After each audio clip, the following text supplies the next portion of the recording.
You know, it's really pretty cool to see all the faces here and so many young people tonight. It's something that does me good. But I also wanted to point out to the young people here, we really have some very talented folks. In front of me, Lee and Walt Ingram. Walt, they built a catamaran and sailed it around the Pacific and to Mexico. Into Turkey. Not too much. Okay. Delane Brink and Vicky back here. Delane has single-hand race to Hawaii. He's been to Alaska 3 or 4 times, to Mexico 3 or 4 times. Much of it single-handed. Renee and Kevin, they spent 3 years circumnavigating the Pacific and the like. You've got Andy Hansen up here, a retired professor of ecology who has sailed the Pacific coast to Alaska and spent time in Haida Gwaii and the west side. I know I'm missing Barb Davidson sitting right in front of me. Yes, I know. Barb and her husband sailed their 34-foot Krelock down the coast through the canal, went to Cuba as Canadians rather than Americans when you couldn't, and then up to the East Coast. So there's an amazing amount of talent for anybody who's thinking about things to do. Make yourself known to these folks because they're really amazing. Good stories there. Before I start, Bruce commented about me selling line. Samson Rope gave 2 pickup trucks full of rope to the community boating center, and that's what I had at the swap meet. And if you are looking for replacing your halyards, your sheets, let me know, because we're gonna have a pop-up sale in the next couple of weeks where you come down and prices, if it's $1 a foot, you're paying 25 cents. It's some really great deals, and all the money goes to the community boating center. So keep that in mind. And you can, I'm in that wonderful directory, whether it's digital or printed, so you can find my contact information there. I'm going to talk about Lifesling eventually, but people that know me know I like to talk too. But building up to that, there's some. This whole thing is really about safety and staying alive, and I want to know how many people wear one of these. Okay, hands down. Hands down. How many of you have blown them up in the last year? So everybody that had their hands down, how do you know that it holds air? I've got 2 of them at home that don't. And I think Leslie brought this one in, and what you need to do, you can pull the trigger and inflate it with a CO2 cartridge, but that's going to cost you about $30 to replace it. So don't. But I'm going to do this for 2 reasons. Inside of it, you have this tube right here, and you can blow it up real easy.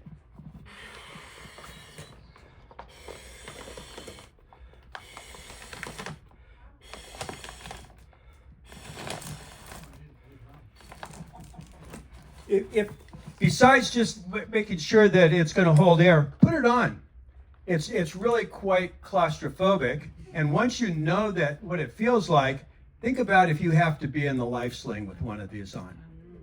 Okay, PFDs are critical. By the end of tonight, you're gonna be acquainted with 2 people that spent over 40 minutes in Puget Sound waters and survived. Why? Because they were wearing life jackets. They weren't necessarily inflatables, but they were wearing life jackets. So anyway, what you get to do, Leslie, is follow the instructions on how to let the air out and fold it back up again. So do I get to try it on and see? Yeah. Why don't you put it on? Throw her in the water. We won't throw you in the water. No. It's only half blown up. Gotta do the whole thing. And we hope it doesn't. Leave it blown up now, take it home and let it sit overnight. Oh, overnight, yeah. I didn't know this. Pam and Kathy on our trip, they were talking about it. And I go, why look at the light? I said, I'm good. He goes, no. Well, I know that Pam and Kathy were listening to my lectures and how many times I've said that. So, Look at this. anyway. Ron had it embroidered. What a guy, huh? And if it doesn't hold air, what do you do with it? The trash can. Nobody will repair them. It's illegal to repair one. And if it is repaired, the Coast Guard won't accept it. Why is this not open? There we go. You haven't been eating your Wheaties today. I know. Okay, we agree. Okay.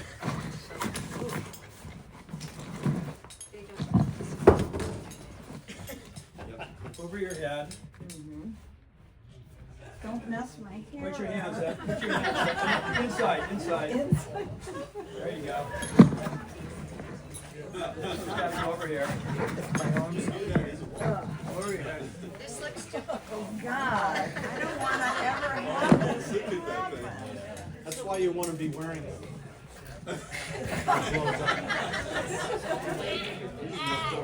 Okay, so here's one thing. You never want this to be tight on you when you're wearing it. Always should be much looser than this one's. This one's really, it's tight. And when that thing blows up on the canister, if it's on you tight, you're not going to be breathing. And you never wear it under anything. It's always got to be on top. So it's too tight? Yeah, it's too tight. You look comfortable. Well, it's because I'm so chesty. Okay, so there you go. PFDs. But, so it just loosened it up a little? I want it fit right. I'm gonna have to mess up my hair.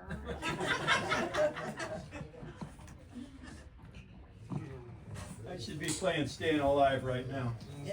No, that's the most important thing, that the hair is in good shape. I can't do this up here. We'll do it later. She's got to leave it on the whole night. Yes. Oh, I have to leave it. Where the button, the thing where if it gets wet, it'll Yeah. trigger it.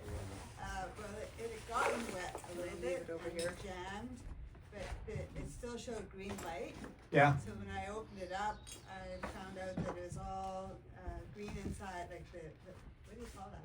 I call it button. Corrosion. Oh, the snap and It's oh, like the bobbin. Yeah. Bobbin, Yeah. Definitely, it's important to check them out.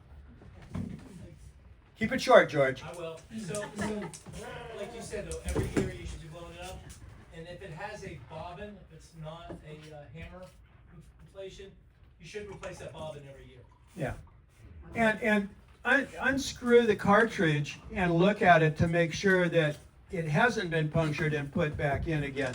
I did have one that ended up throwing away that somebody had donated, and it had actually was showing green, but the cartridge had been punctured. So it's they aren't any good if they're not going to work.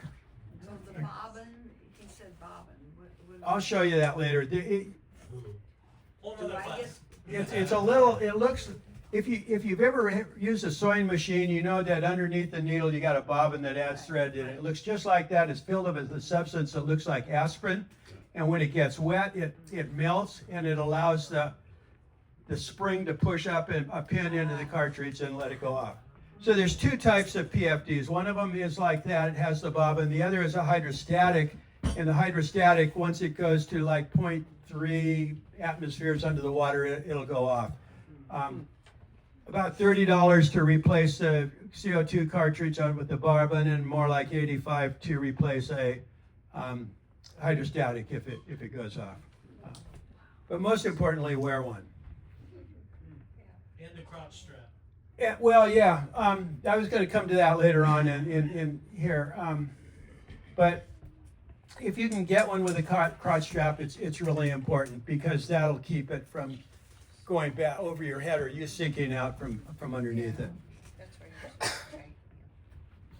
Okay. See if I can get this going. We're improvising on technology here tonight. I'm going to show you a couple of videos. The first one The first one is called Cold Water Boot Camp, and it may not seem relevant to Lifesling, but it will by the end of the evening. And it's also relevant to the PFD starting out on this. So what I'm doing here, and this may get a little bit goofy, I could not get the sound to come through the speaker from my iPad, which is projecting it, but I could get the sound on my iPhone. So the sound is coming from my iPhone, the video is coming from my iPad, and I can't guarantee that it's going to be synced up the whole time. The instructor at Cold Water Boot Camp is Dr. Gordon Giesbrecht, professor of thermal physiology at the University of Manitoba, where he runs the lab for exercise and environmental medicine and studies human responses to exercise and work in extreme environments. Dr. Giesbrecht is one of the world's leading authorities on freezing to death and believes the best way to study cold on the human body is to get intimate with the elements. Gordon takes our boot campers into the classroom to teach them the 1-10-1 principle, 3 numbers that might help save your life in the event of a cold water immersion. So we devised a way to remember all 3 phases and to remember this graph with what we call the 1-10-1 principle. And the first thing, of course, is do not panic, because you have 1 minute to get your breathing under control. It's You have not 10 necessarily minutes him of talking, meaningful but you're going to movement, get the idea of it. and 1 hour before you become unconscious due to hypothermia. But the point is, you actually can survive a long time in cold water if you do the right thing.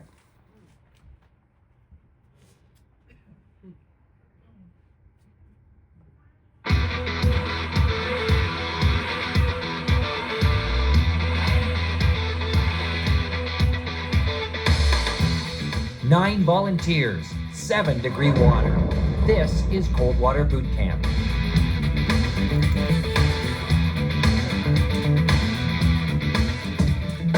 Nine hardy volunteers have been selected from across the country to be subjected to icy cold water and teach them how to survive an accidental cold water immersion. The instructor for boot camp is Dr. Gordon Giesbrecht, professor of thermal physiology at the University of Manitoba. Good morning. Welcome to Cold Water Boot Camp. The best way to find out about cold water immersion is to get right in. So we're going to give you your gear. I want you to go get changed, and you're all going to go for a swim. We're going to show you why people die in cold water, why cold water continues to take lives each and every year. You see, most people just don't understand the effects of cold water immersion, and some end up paying the ultimate price. So pay attention. This program could save your life. As our boot campers head to the water, here are a few cold, hard facts. A recent study of drowning statistics by the Lifesaving Society revealed that when it came to boaters, 60% drowned in water under 10 degrees, and 34% drowned in water between 10 and 20 degrees. What makes it even more chilling is the fact that 43% were less than 2 meters from safety. And The keep in majority, mind, a lot of about this is metric. 90%, were not wearing a life jacket. A study by the Canadian Safe Boating Council found that some people say they don't wear life jackets because they're close to shore, or that they feel they can put it on in the water if they need it. And most, well, they said they didn't need it because they could swim. Well, as our boot campers are about to find out, in this 6-degree water, none of those reasons are valid. One by one, our volunteers undertook their first immersion, designed to gauge their response to cold water as they attempted to swim towards shore. Most experienced the typical gasp response and had to work at controlling their breathing. But eventually, cold, tired muscles made swimming difficult, and the rescue swimmers moved in to take them back to shore, where specially equipped emergency tents were waiting. The folks who failed quickly were very interesting because they would have drowned if they didn't have somebody to rescue them. But they weren't, again, medically hypothermic or cold. So all they had was cold muscle tissue, which didn't work. And as you get weaker, you'll fail, and then you'll drown. Well, how's it going, folks? You had a great time? I had a great day. How about you? After drying off and warming up, Dr. Giesbrecht brought the boot campers into the classroom, where they'd learn about what just happened and prepare for the next challenge with valuable information about cold water immersion. I have one question. How long do you think it would take to become hypothermic in water that was the temperature out there today? We've actually done a survey on 661 folks who come to cold related seminars, so they're already biased a bit in that they're interested in the topic. 50% of the respondents said under 5 minutes, just becoming hypothermic. And I think, like I can tell you that none of you were hypothermic today. Maybe after you got out and when you started really shivering, that was because your core temperature had an after drop. You might have dropped a degree or two, but while you were in there, probably not at all. And basically about, if you go on here, like if you add that, 70% of the people who responded said 10 minutes or less. And this little block here is important because that's the right answer. It's a half an hour or more. And only about 5% of the people, no matter who you ask, whether they're blue collar, white collar workers, medical professionals, rescue workers, very few people really understand that. And as we go through the rest of this hour, it'll become real clear why that's an important point to know. So if you look at this graph, this is kind of core temperature. The red line is core temperature. Here's normal, 37 to 35, down to 25 over time. This is in really, really cold water, ice water, or maybe 5 degrees.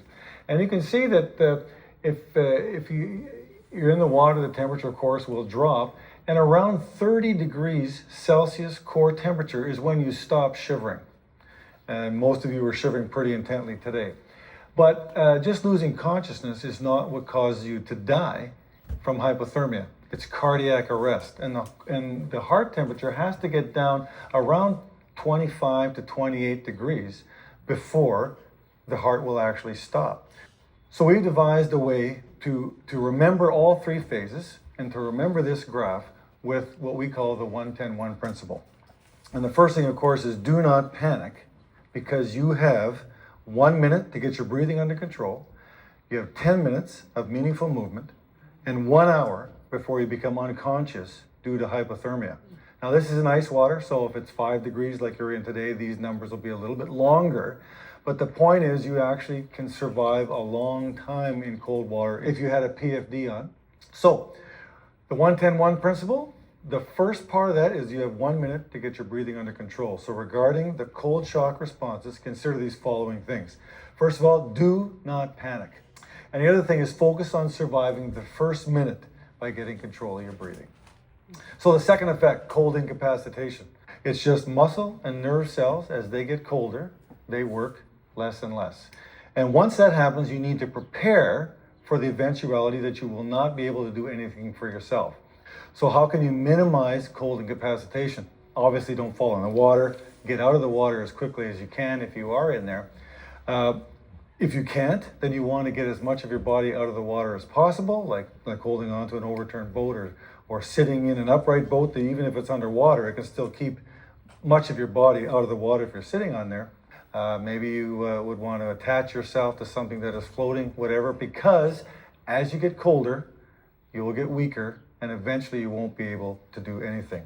Now, if you survive the immediate short-term and mid-term phases, cold shock response, cold incapacitation, and you've not been rescued, but you're able to keep your head above water, you have a life jacket on, then you'll enter the third phase, which is hypothermia. And again, we said that takes at least 30 minutes to maybe an hour, even in cold, ice cold water.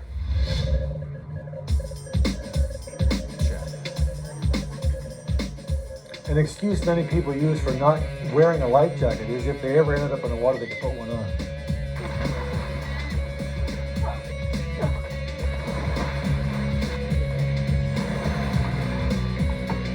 So we had all of our campers try that. And although they all did get it on, it was difficult for all of them. Today we had our campers do several tests. Some of them are speed of movement tests, strength tests, reboarding a boat, and working a radio. And they all did it fairly well at the beginning. And then we did it again 20 and some of them 40 minutes later. And they were all pretty well able to do it, but they all commented, and you could see very obviously that it was belabored movement, it was slower, and they just had a difficult time. And indeed, a couple of the campers were not able to get into the boat.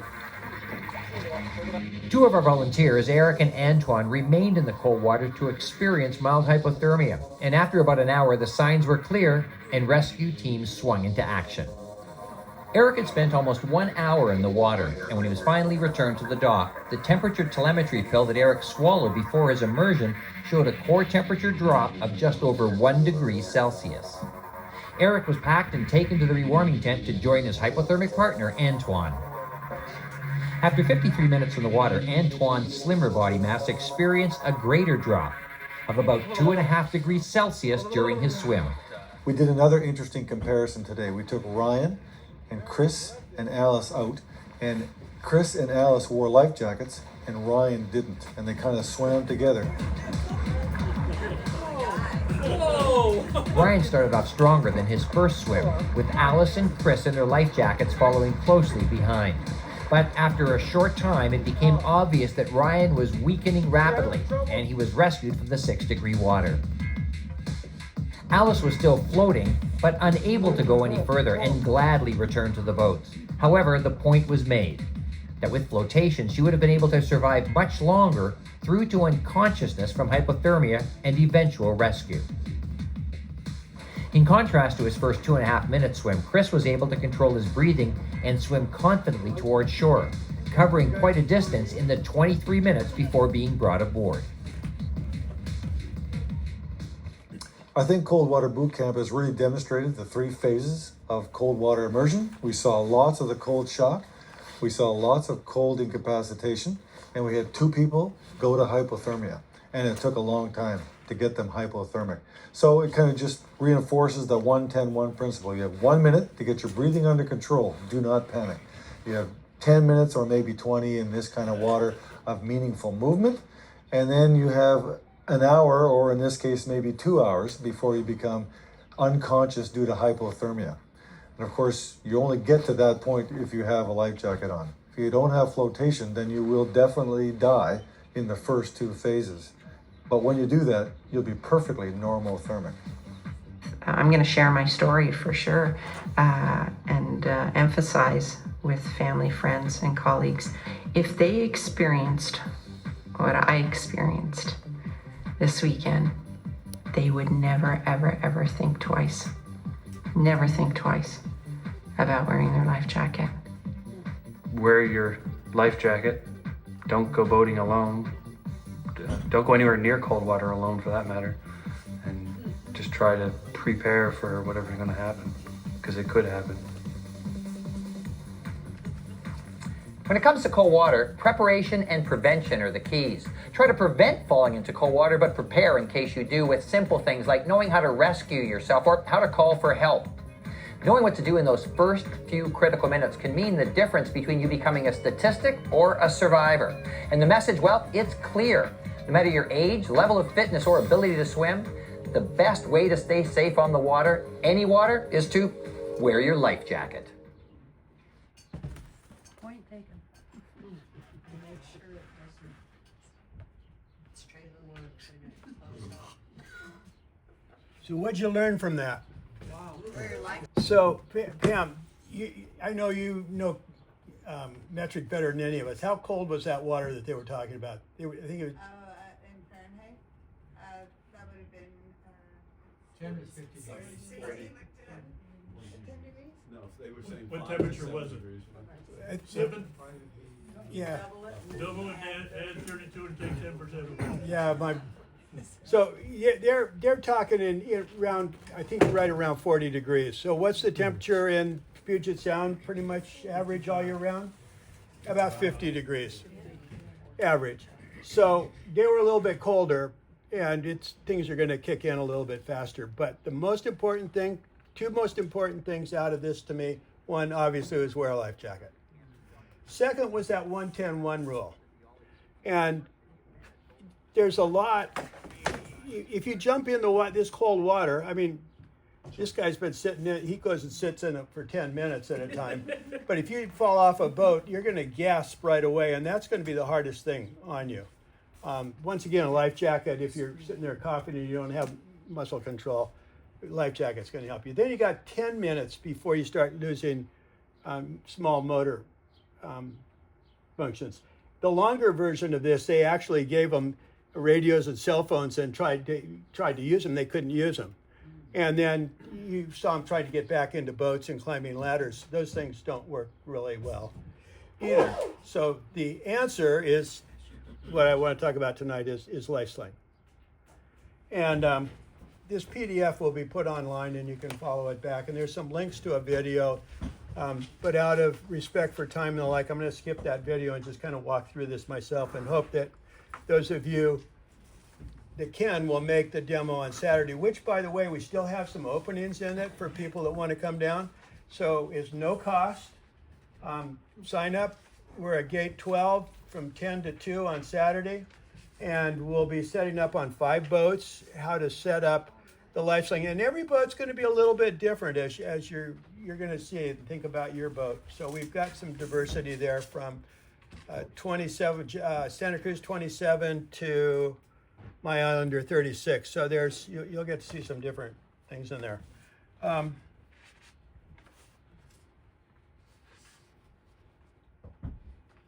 Okay, so the Lifesling was really developed. It was developed by 3 people back in the late 80s, 3 Puget Sound people that wanted to come up with a better way of getting people back on board. And in my notebook at home, I've got this case studies book that's got to be close to a ½ an inch thick of all the people that went overboard, lived and died, and the things that worked and didn't work. And out of that, they put together the Lifesling. And I learned in 1990, along with Mike Kirkland and Rodney Vandersijpen and I think Denny Holmstrom and some other people how to do this. And I've been teaching the classes since then. How many people have a Lifesling on their boat?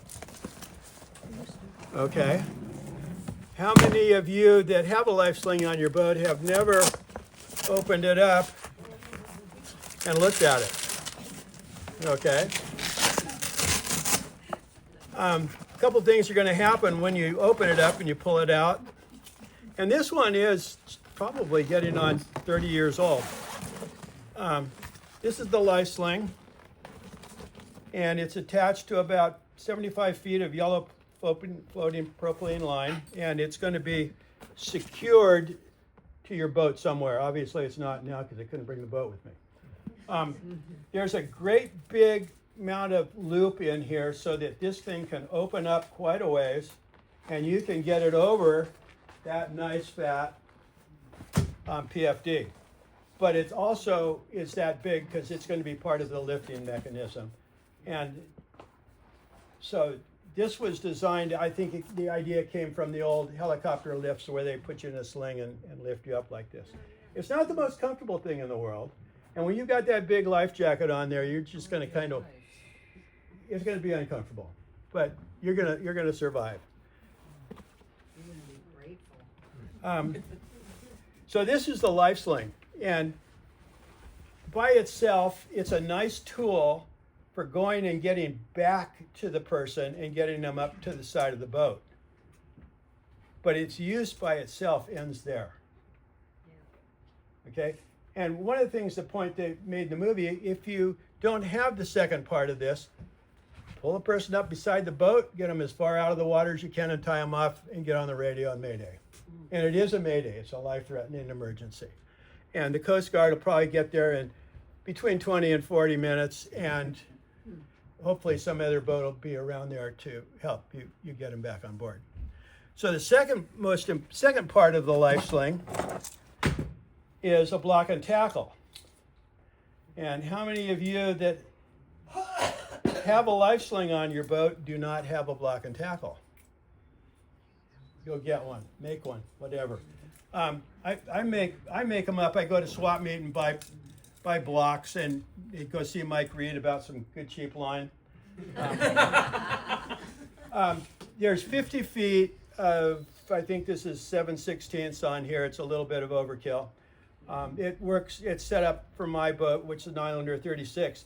This is going to hook onto a halyard, and you're going to raise it up in opening this up as far as you can until you've got enough tail left to take it back through a jib lead and to a winch. And then this part is going to get clipped on to the life sling, and you're going to use this then to lift the person up into the boat. It's really quite efficient. I have just a 4-to-1 block and tackle. If you buy the block and tackle from West Marine, I think you get a 6-to-1, which, you know, if Lee were trying to haul Walt out, she'd probably want the 6-to-1. You wouldn't try. If we were trying to pull Pam out, we might even be able to pull her up just with the halyard. But the point, I mean, no, it's true. It's how much you have to lift. It's the efficiency of lifting it. We'll go through all of this on the dock when you get down there, and you get a chance to. We're going to lift people off the dock on the various boats, so you get to see it.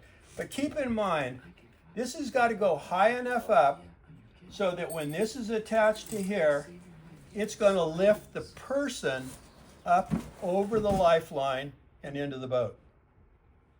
So you don't snap them into the rings. No. Because that would probably be too tight. This gives you the flexibility and the like.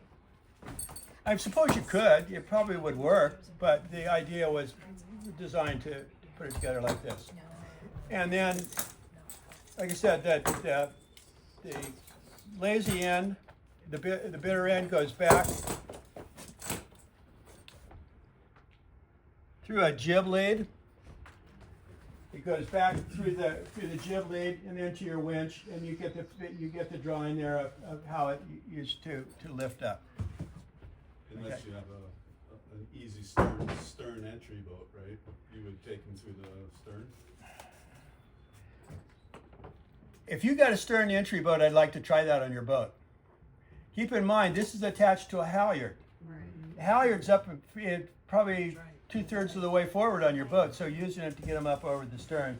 Yeah, I wouldn't need that on my boat though, because I could bring them right up on deck, right on the stern. Try it. What about on the boom? No, the boom. What about on the boom? The boom does not go high enough.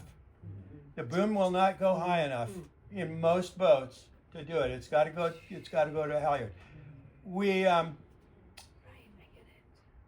I forget whose boat. We tried it on some dinghy davits once, and you could get them up and out of the water, but it was pretty hard to get them in.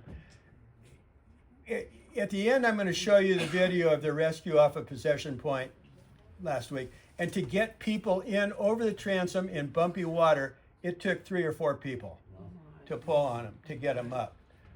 Now remember, you're looking at somebody like me, 220 pounds worth of dead weight plus all the water weight of the closed big log. Yeah, good point, George.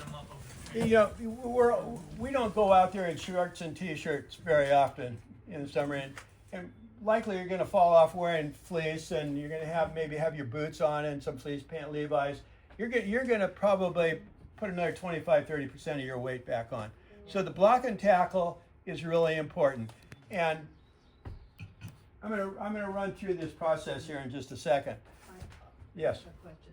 So if you have 2 line, we attach that to a second jib line. For some reason. Halyard? Halyard.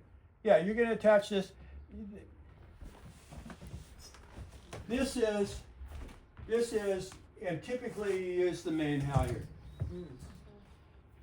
If you, in the main halyard, because of the way you're pulling it, it's going to pull you further back and towards the cockpit of the boat. If you're using the jib halyard or a spinnaker halyard, you're farther forward, and you've got more freeboard up there. You've got, it's pulling contrary. So that the main halyard is the one you want to use. That makes sense. Okay, so we put these two together, and this is the steps. The crew goes overboard. You head the boat into the wind. You throw the life sling out, and you do what's going to call this quick stop. And I'm going to show it to you in a minute. And it's not the only way of doing it, but it's a very simple way of making a circle back and getting the life sling back to the person. You'll see an illustration of it here in a minute. So you tack, you begin circling back. You don't touch the sheets. You continue circle. You've got a jibe in the middle here. think about that if you're sailing. Bring the life sling or the line to the crew overboard. So there's 75 feet of line here, and it's going to be trailing out behind you. If you've ever water skied, it's basically a water ski pickup where you bring the rope back to the person. And you'll see kind of in the demo how that works. So the quick stop allows you to make a circle and come back and bring the rope back to them. The person doesn't have to get a hold of the life sling. They've got to get a hold of the rope. But keep in mind, how long have they been in there? Can they hold on to that rope? You know, ideally, they would take this and put it on. Okay. Now you're getting pulled through the water like this. You got a wave coming up over your face. It's better if you're getting pulled back to the boat to put it on backwards and get pulled backwards so the wave's coming over your head. Okay. They will tell you you could just put one arm in here, but there's a difficulty with that if your boat's traveling too far and once again trying to hold on to it. So then you stop the boat and you drop the sails. Why do you drop the sails? The boat's got to stop. If the boat doesn't stop, you're going water skiing.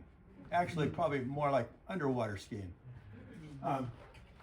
Or heave to. Some boats heave to very nicely. I imagine Fletcher and Callie's full keel boat will heave to really nice. Ours does it fairly. Kevin's race boat probably not as well. So heave to may or may not work, but getting the sails down is important for two reasons. One, to stop the boat. Two, you need a halyard. And I doubt that many of you have a second main halyard on your boat. Okay? Then you pull the crew to the windward side of the boat if possible. And you pull them to the windward side because the boat's going to be drifting, and if you pull them to the leeward side, you're banging, you're going to go right over the person, whereas if they're out the windward side, you got a little bit more. You pull the life sling bridle over the lifelines.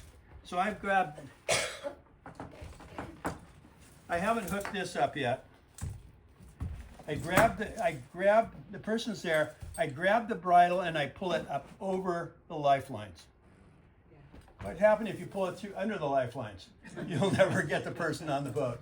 So it's got to go over the life sling, and then you tie the life sling to a cleat or wrap it around your winch or whatever, and then rig your lifting tackle. And what you'll see on the demo on Saturdays, I can clip this to somewhere on the boat, and I can clip the other end of the halyard, start raising it all up until I get my line back. And once it's all set up like that, then I can take the lifting tackle and hook it onto here and start working on the winch. Of course, you have to untie the line before you try and bring anybody out. How effective is this? One of my first classes, in our early classes, we used to take people and dump them out in the middle of the bay in wetsuits and go back and pick them up. And we had this wonderful lady, Donna Marie Cahill, who was I believe one of our Commodores. And she had fibromyalgia in her hands, and she really didn't have much strength. And she managed to turn the boat, get the life sling, get the swimmer up to the boat, and get the person in the boat in 15 minutes. Wow. I mean, she was struggling on the winch, but she did it. So the process works, and I always get people that come in and say, oh, well, can I do this? Can I do that? And yeah, you could probably find different ways of doing it, but this has been proven. We've been doing it I've been doing it since 1990. I've done a dozen classes, some with people in the water, real people in the water, a lot of them just lifting people off the deck, but running out and doing it. So what it looks like, there's two ways to get back to the boat. The first one that they talk about is the quick stop. And here you're sailing upwind, you're close hauled, and it'll work if you're reaching or running it, but for ease of it shows you here. The person goes over right here, boat comes head to the wind, you do not touch the jib sheets or the main sheet, you just let them go. You come around to this point, and at this point you're going to jibe. you've thrown out the Lifesling somewhere around in here. Okay, you're driving, you're pitching this thing out as you go, and by this time the line is trailing way back behind you. When you come around here for the second time, you head up into the wind. The rope comes right up to the person that's in the water. And that's when you head into the wind, you drop your sail, stop the boat, and the like.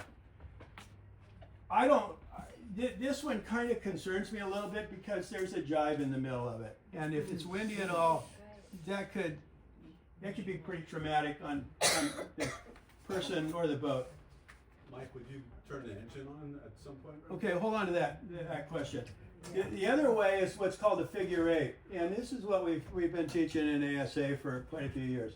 And that is when the person falls over, you bear off, and you can go up into the wind, you can run off, and you come around. All this takes is a simple tack.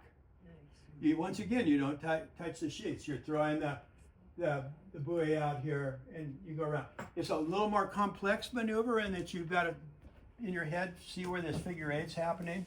And second of all, it takes you further away from the crew overboard.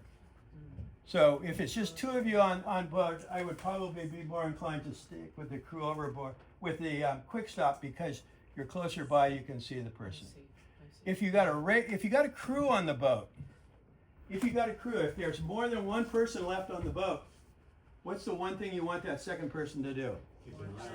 Spotter. They're the spotter. They stand right in front of the helm, and they just start telling the helmsperson where the person in the water is, calling out boat lengths, pointing, and the like. Because that's the hardest thing. Karen and I sail a lot by ourselves, and if I were to go into the water, trying to keep an eye on me and drive the boat at the same time is going to be a challenge. Okay, she's great, helms lady, but trying to do it all, if I were driving and she fell over, it'd be a challenge. And like, turn the motor on. Okay, one problem with turning the motor on. Two problems with turning the motor on. Okay, lines in the water. If you have any lines in the water, where do they go? On the prop. Then you've got no auxiliary back there after that. Second problem is, if you don't think about turning the engine off, not putting it in neutral, but turning it off, you got the process of making hamburger. Okay? And you say, well, I'll just put it in neutral. Well, how many times have you had it in neutral? Think you had it in neutral and you still had it in gear, or you hit it and you bumped it in. The engine is a secondary thought. I have told Karen, turn the engine on. Come back and get me. Because somebody who doesn't understand tacking and jibing, it's a little easier thing to do, but you got to make sure there's no lines in the water.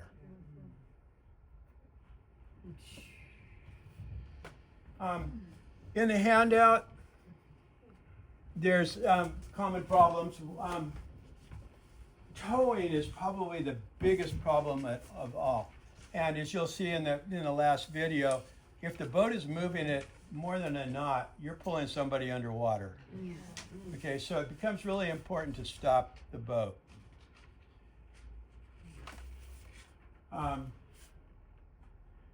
Running over the tailing line, that I would say is probably the second problem. You've got this line streaming out behind you and it curves around really nice.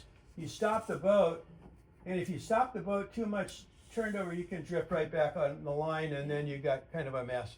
So it's thinking about how you're going to stop the boat and keep it from going back over the line. Running over the crew overboard, yeah. I don't see that as, you know, that just tells me you got close to them, which is a good deal. The tiller falling off is an interesting one, and I don't think about it because I got a wheel and I got a rudder on the skeg. But I know that one of the boats that'll be there Saturday is Santa Cruz 27 with an aft tongue tiller or rudder that can be pulled off. Okay, and that's on pindles and gudgeons, and I suppose that the tiller could fall in off, but I think what they really mean is you haven't pushed the tiller all the way over either. The tackle upside down. On our tackle,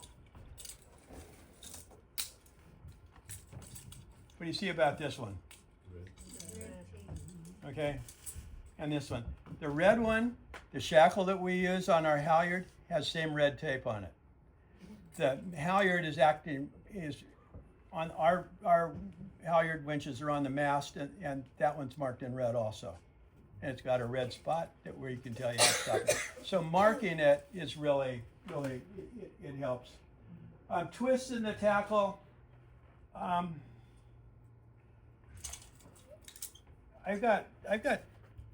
didn't bring my other. I've got another block and tackle that I use more for pulling pianos upstairs and things like that. It's got some not yacht braid line in it. It doesn't have a core in the middle. And I pulled that out the other day, and it just tangled so easily. Yacht braid is a lot better, especially if you've taken care of your line, and when you're not using it, you take and you hang it like this, and then you coil it and wrap it, and that's going to keep it from going. And keep in mind, don't sit here and meticulously turn it so you get these nice loops. That's only going to make it kink. Let it go to a figure 8. It's going to follow the natural lay of the line, and your lines are going to be a lot. See how the figure 8's developing right there? Because I'm not turning it. That's a natural, the way that the line's been built. And then tie it off and keep it handy. Do not put it in the Lifesling case. You pull out the Lifesling, splash. Goes with all the winch handles I have out in the middle of the bay. Okay, so we keep this in we have lazarette across the back of the stern of the boat, and it's right there, and it's marked for where it is. So it's handy. The person that's doing all of this, the Lifesling is within reach, so they can pick it out and throw it. When they get it ready, they don't have to hardly move at all to get the block and tackle to move. They're working from the cockpit like that. Which really brings me to a really important thing is, if you have one and you haven't used it, it's not going to work. I can guarantee you. So what does that mean? Practice.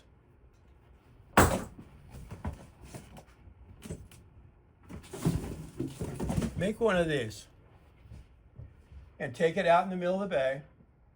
It's a float. I fill this with water because water won't float as it settles down and it creates some drag. If you just put floats on, if you just threw a cushion over it, it'd just be blown away with the wind. So do this and practice bringing the Lifesling back to this. We're going to, for anybody that signed up for the class, I'm going to give you the opportunity to have me go out on your boat with you and practice some of this and see how it's all set up. But we will be setting up all the boats on the dock too. The last page are common questions, and I'm not going to read through these because there's just a whole lot there. One of the ones about a boarding ladder, though, I got this thing I do a lot of volunteer work at the Community Boating Center, but I'm mad at them when it comes to the Lifeslings. They're using J24s. They don't have block and tackles. So what do they got to bring the person back on board? A rope ladder. Try it sometime. Maybe if you're a 15-year-old gymnast or something, okay.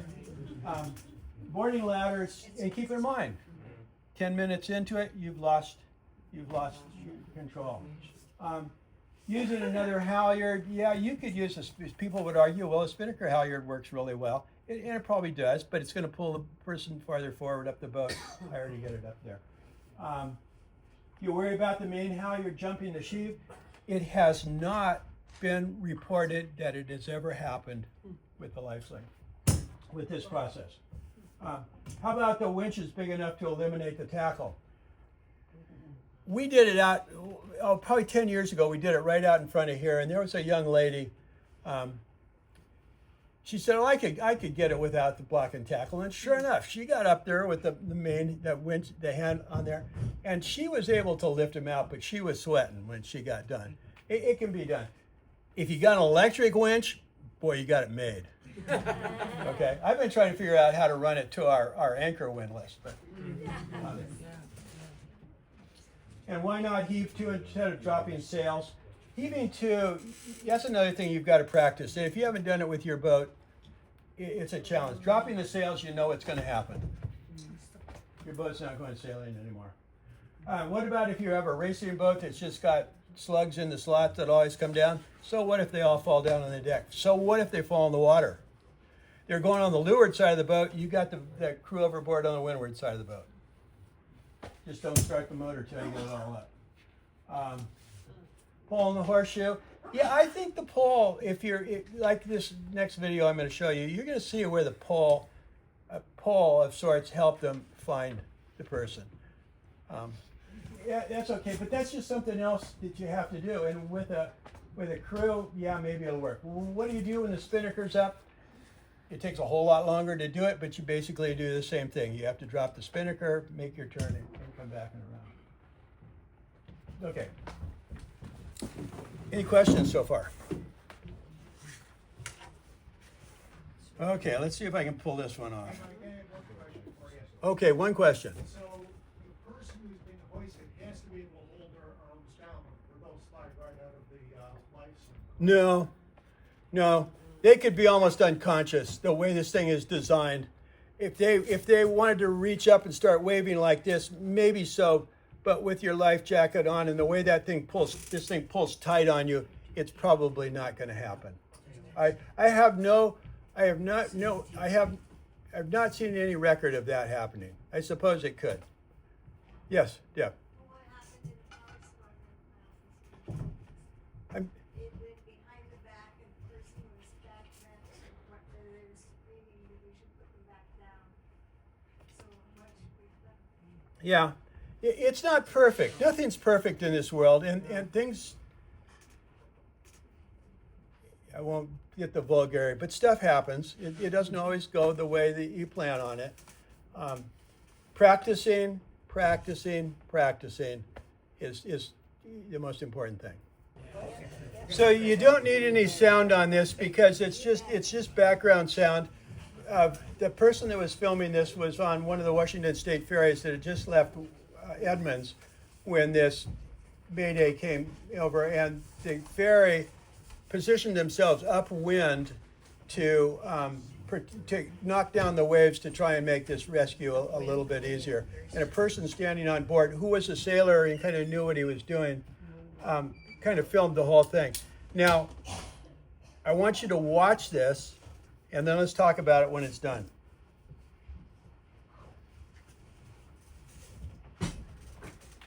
Sit down. Can you sit down, Mike? The people are in the water. They've got it's called a gym buoy in the water, right kind of below that guy's fist, right there. And they've gotten the life sling back to them right there. They've been in the water for about 40 minutes. And that's not the boat they fell off of. Whoa. So now look at the boat's going downwind and it's towing them.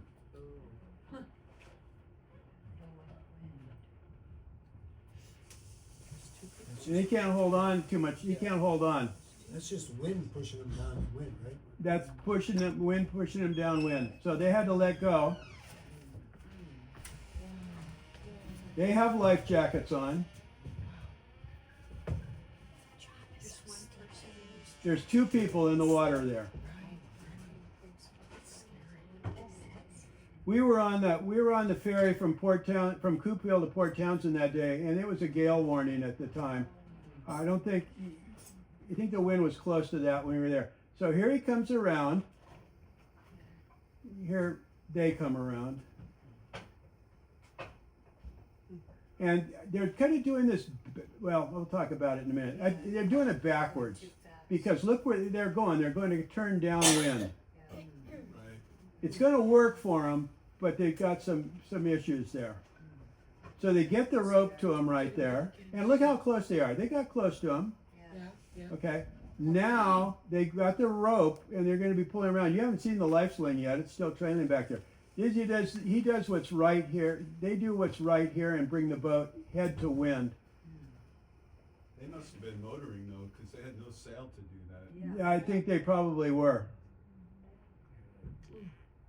Okay, so there's the Lifesling coming into the picture. Because they've turned sideways to the wind, they're not drifting any faster than the people. They're starting to pull them up to the back. Look at that transom bounce up and down. It's an open transom.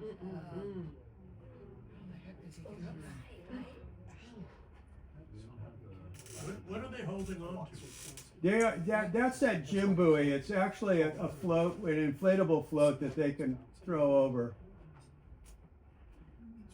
So they've got a couple people back there pulling one person on. Look at him, up and down. That person, look how struggling to get him in there. And the guy, the person in the water is helping push him up. And there comes the second one now. Not an easy thing to do. There's five crew on that boat, and most of them are in the back helping there. They didn't use a block and tackle. I don't want to be negative here. I really don't, because they performed a rescue. They got him back on. But I think if they would have practiced the Lifesling a little better, it would have been a little more efficient in the beginning. They did have a crew, and they had an open transom. So, with 3 or 4 people to pull them over, sure, that's going to work. But the way that transom was going up and down at the right waves, and it went down and bumped them on the head. And they didn't end up using the Lifesling at all.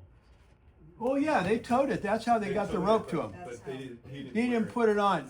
Right. They had it the first time, Right. but they didn't have it They didn't have it on. them. Yeah. They were trying to hold on to it.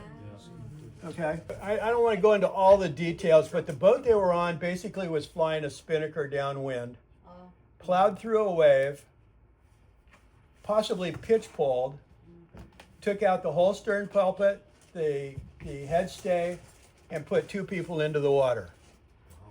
Okay, and because of that, and they had all these lines in the water, and they didn't have a head stay. They could not do the rescue.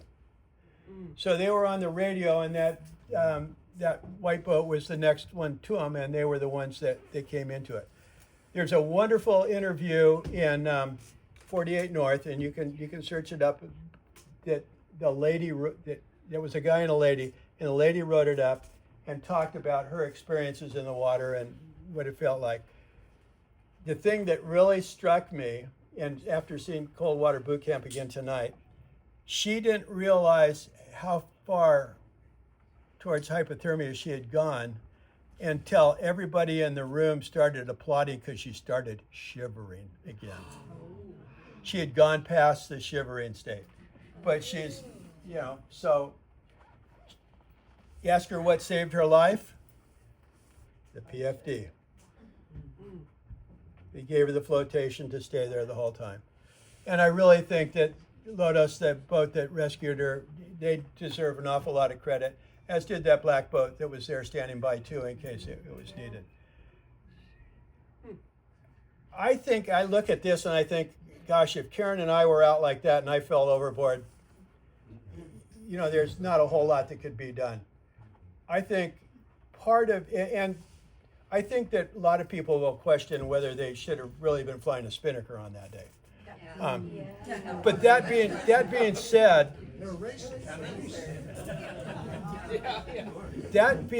nothing is perfect. It's not gonna.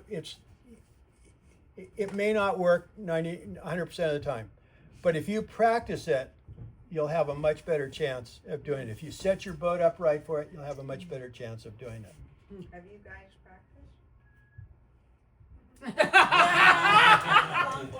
Not for a long time, we haven't. So, thank you, Leslie. That was a good question. Karen, I personally, yeah, I sail by myself an awful lot. And Delane and I have had this conversation. If you fall overboard by yourself, and he raced to Hawaii single-handed and had all kinds of, you had some seminars beforehand on what would happen if you fell overboard while you're doing 3 or 4 knots and how you're going to get back on board. You're probably not going to very easily. So my feeling is, I'm not going to fall overboard. When I'm on the boat, I am not going to fall overboard. If you've crewed with me, when you're coming into the dock, no jumping. We had, what was Ray and his wife? Foreman? No, before that. They had that Senior moment. senior moment. No, it's just so long ago. But anyway, she was standing up getting ready to jump, going into the dock, and he turned too sharply, and she fell in the water right at the dock. Okay, so it can happen anywhere, but it's still thinking about it and being prepared for it. Anybody that comes on my boat, if you're going forward, one hand for the boat, one hand for you. You can hold on to anything, wood or metal or fiberglass, but never a rope.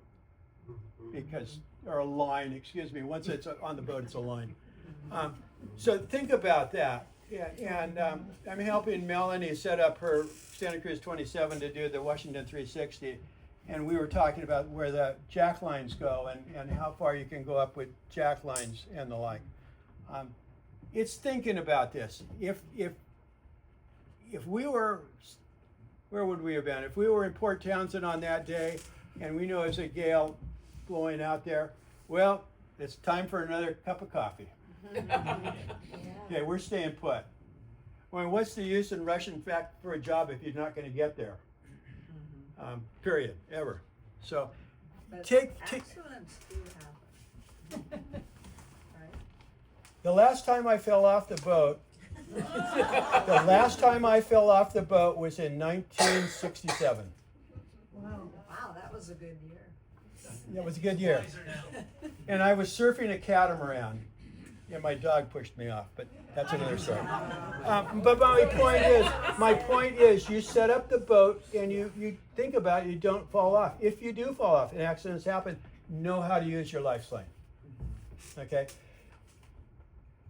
Don't go alone. No, I'm not going to say that.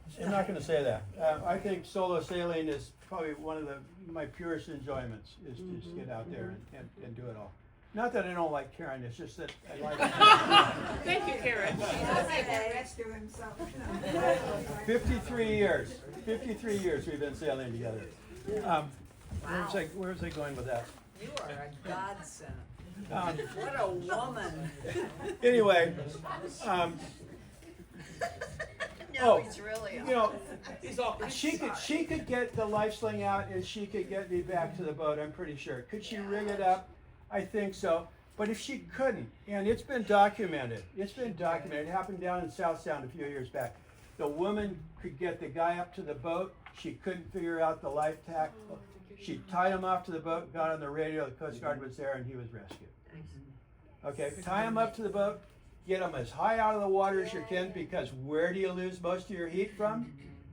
Your upper torso. Okay? We still got room on the dock for people to watch. We've got 5 boats. We'd love to have you there. George? One quick thing to go along with what you said about EFDs, for the people that have life slings that haven't repacked them in the last year, or have throw bags on your boat and haven't repacked them in the last year, do that. Yeah, that's part of the thing on Saturday. We're going to go over how to pack this. You don't coil up the life sling rope and put it in there, you stuff it in. But that'll be all part of that, and how to deal with it all. So, like I said, there's room. Come on down.